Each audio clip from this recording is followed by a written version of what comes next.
Welcome back students. हम अपने पिछले लेक्चर्स के अंदर फेट मैप्स और गैस्ट्रुलेशन जो है उसको डिस्कस कर रहे हैं। आज फेट मैप और गैस्ट्रुलेशन का ये लास्ट लेक्चर है। इस लेक्चर में मैं doctor Krishna Mishra, associate professor zoology, सम्राट पृथ्वीराज चौहान, राजकीय महाविद्यालय अजमेर, आप लोगों से जनरल मेटाबॉलिज्म गैस्ट्रुलेशन की और उसकी सिग्निफिकेंस के बारे में बात करेंगे। अब सबसे पहले हम बात करते हैं general metabolism during gastrulation. Gastrulation, it is the most active phase of morphogenetic activities of different type of blastomeres during which there are complex or intense chemical processes in the cells which affect both their metabolism and the fine structure. There is an increase in the nuclear material at the expense of cytoplasmic substances. Breakdown and assimilation of reserve material also goes on. The metabolism during gastrulation can be studied under the following heads. First one is the catabolism. The morphogenetic movements during the gastrulation they cause an increased expenditure of the energy rich ATP molecules and consequently an increased oxidation. क्या होता है कि इस दौरान ATP molecules जो है उसकी बहुत ज़्यादा आवश्यकता होती है गैस्ट्रुलेशन के दौरान, और इसलिए एटीपी मॉलिक्यूल्स जो है उनकी आवश्यकता को फुलफिल करने के लिए ऑक्सीडेशन जो है वो तेज़ी से बढ़ता है. Oxygen consumption during gastrulation shows a further increase as compared to the cleavage stages and with the blastula. During gastrulation, the food reserve, that is glycogen and yolk, they are oxidized for the manufacturing of ATP molecules. जो glycogen और योग जो होते हैं वो oxidise हो जाते हैं और इनके ऑक्सीडेशन से जो एनर्जी मिलती है उससे एटीपी मॉलिक्यूल की फॉर्मेशन होती है. Oxidation of glycogen one of the substances particularly involved in the supply of energy during gastrulation in amphibians and other animals. The amount of glycogen becomes considerably diminished in the invaginating cells of the dorsal lip of blastopore. 31% of glycogen is lost during the gastrulation, whereas in other parts of the embryo, glycogen losses is only 1% to 9% in the same time. यानी कि जो ब्लास्टोपर lip होता है वहाँ पर सबसे ज़्यादा energy की आवश्यकता होती है और उन कोशिकाओं के अंदर ग्लाइकोजन जो है वो काफ़ी ज़्यादा ऑक्सीडाइज हो जाता है. Rapid breakdown of glycogen in the dorsal lip suggest that a particular active respiration in this area. Then breakdown of yolk. Beside glycogen, the yolk of the blastomeres is also broken down for energy metabolism or assimilation. The breakdown of yolk granules have been investigated both electron microscopically and biochemically.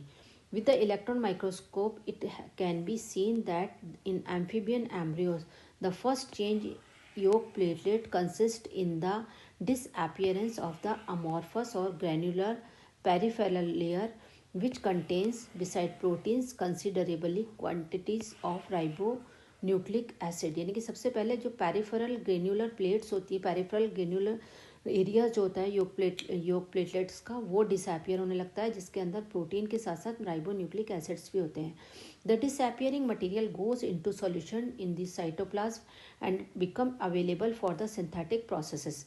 The solubilization of the peripheral layer occurs in vaginating chorda mesoderm during the gastrulation, in the neural plate during the late gastrulation and neuralization, and still later in the epidermis. The solubilization of the crystalline core, that is main body of the yolk platelets, occurs considerably later, and in endoderm it is delayed till just preceding the stage when the larvae start feeding.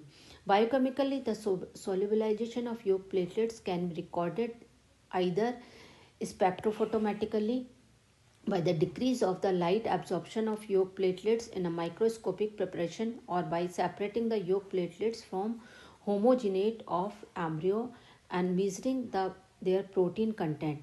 By both method, it was shown that there is a rapid decrease of yolk platelets proteins in the invaginating chorda mesoderm starting from the beginning of gastrulation, and a slower decrease in the ectoderm in neurulation stage. यानी कि दोनों तरीके से biochemically भी और microscopically दोनों ही तरीके से ये पता चलता है कि जब गैस्ट्रुलेशन होता है तो कॉर्डा मेसोडर्मल जो सेल्स होती हैं उनके अंदर योग प्लेटलेट्स जो हैं उनका सॉल्युबलाइजेशन होता है और उनसे मिलने वाली एनर्जी जो होती है वो सेल्स को अपने फर्दर डेवलपमेंट के लिए, ऑक्सीडेशन के लिए मिलती है।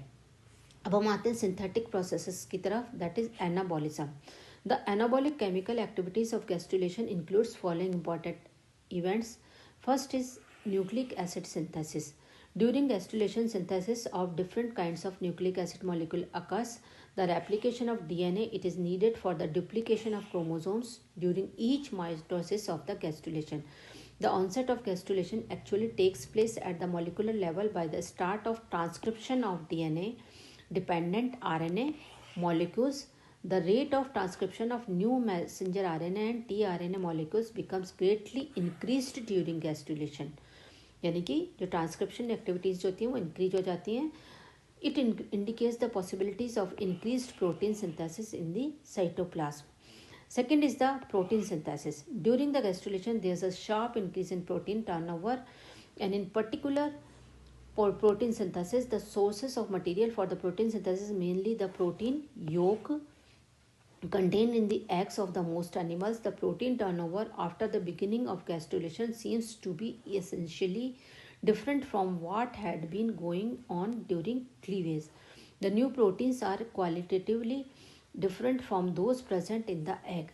These different kinds of proteins are manufactured in gastrula only due to the active participation of the parental genes in the production of new messenger RNA molecule during this phase. In amphibians and sea urchin, it has been found that their gastrulae contain antigen protein which are capable of causing a formation of antibodies which were not present before. तो ये था biochemical changes जो कि gastrulation के दौरान होते हैं.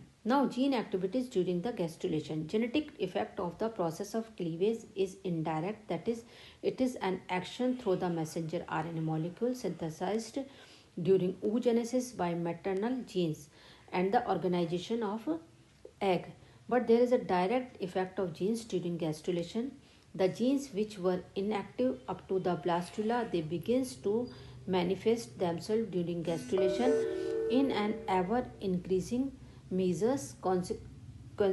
Sequences of DNA are being transcribed to control the process of development from this stage onwards. Various indirect evidences such as observation of cleavage without the participation of nuclei and hybridization experiments have suggested the following. If a nucleus containing material and paternal genes is removed from the egg, the non-nucleated egg or its fragments continue to divide up to morula stage but do not reach to the blastula or gastrula stage. This shows that nuclei is necessary for development to go beyond cleavage. The paternal genes cause the production of some entirely new kinds of proteins during gastrulation, which makes the blastomeres biochemically different from each other, that is chemodifferentiation. During gastrulation, many lethal mutations makes their phenotypic expression into the death of gastrula. Hybridization in amphibian, it often leads to the developmental arrest, actinomycin arrest development in the frog, sea urchin and ascidian. तो ये सारी चीज़ें ये show करती हैं कि जो jeans होते हैं, यानी कि जो जेनेटिक चेंजेस जीन्स जो है उनका इन्वॉल्वमेंट जो है वो गैस्ट्रुलेशन के दौरान बहुत ज़्यादा सिग्निफिकेंट हो जाता है. Now what is the significance of gastrulation. Gastrulation के प्रोसेस का महत्व क्या होता है. It brings the presumptive structures from a position on the external surface of the blastula into the normal position in the embryo. जो blastula की surface के ऊपर जो ब्लास्टोमियस होते हैं उनको उनकी जो नॉर्मल पोजीशन है उसके ऊपर गैस्ट्रुलेशन के द्वारा ही आते हैं. It is necessary for the formation of the nervous system. ठीक है. This can be proved by producing abnormal gastrulae called exogastrula of frog. In some amphibian eggs, if the outer protective membranes they are removed, the eggs form exogastrula. In an exogastrula, the endoderm and mesodermal blastomeres evaginate. That means they grow outwards rather than invaginate, and the mesoderm and endoderm, they are not covered with the ectoderm. The ectoderm remains isolated from the rest of the tissue. The important aspect of extragastrulation is that the endoderm and mesoderm structures, they develop to a great extent, but no nervous structure it is formed. Neither the neural plate nor any of the sensory structures develop from the ectoderm. If cauda mesodermal area does not move inward and make contact with the neural ectoderm, तो ये बहुत ही important जो है significance है कि ये nervous system की formation के लिए गैस्ट्रुलेशन बहुत ज़्यादा ज़रूरी होता है। तो स्टूडेंट्स, हमने गैस्ट्रुलेशन जो है और फेट मैप्स जो है अपने पिछले 5 लेक्चर्स के अंदर इस टॉपिक को कवर किया है।